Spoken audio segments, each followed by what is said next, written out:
Yeah, yeah. So that even in the depth of doubt,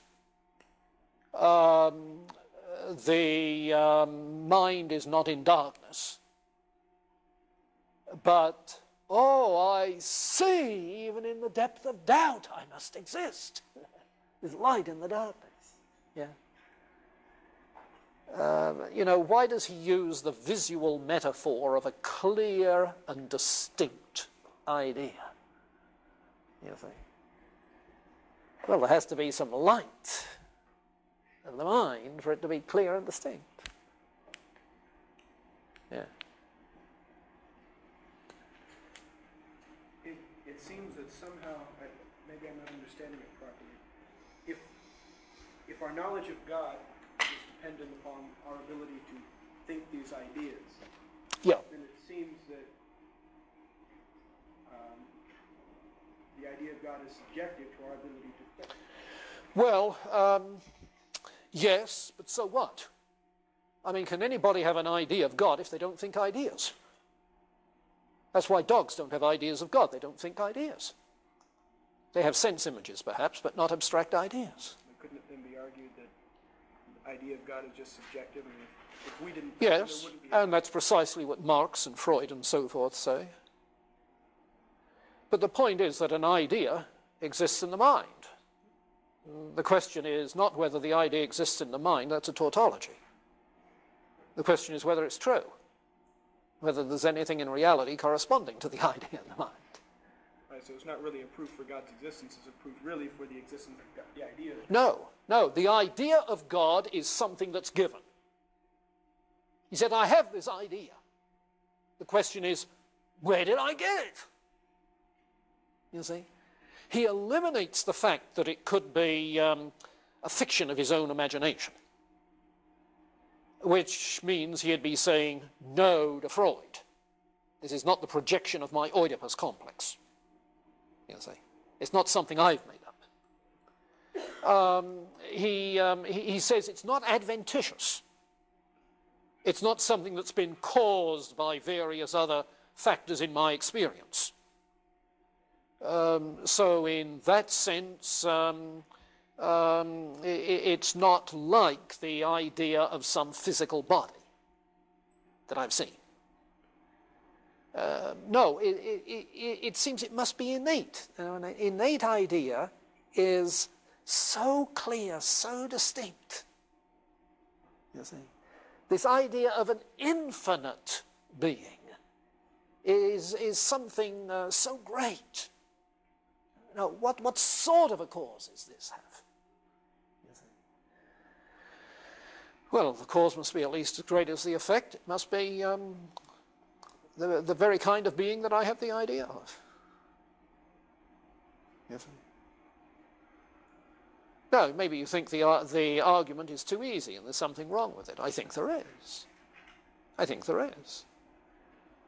I think you can point out the problem, at least at the level of symptom, quite readily.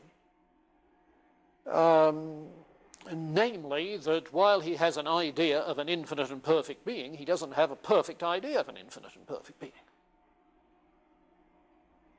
So the idea is not the greatest possible idea. So the cause doesn't have to be that way either. You see, that's the symptom of it.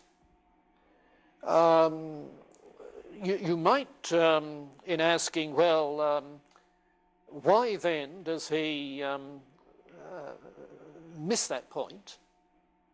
And I think the point is that he, I think, doesn't have enough understanding of the factors involved in the development of human ideas, including the idea of infinity. You see. And why that? Well, I think because there is a tradition coming out of the ancients and the Middle Ages that the concept of infinity is unthinkable.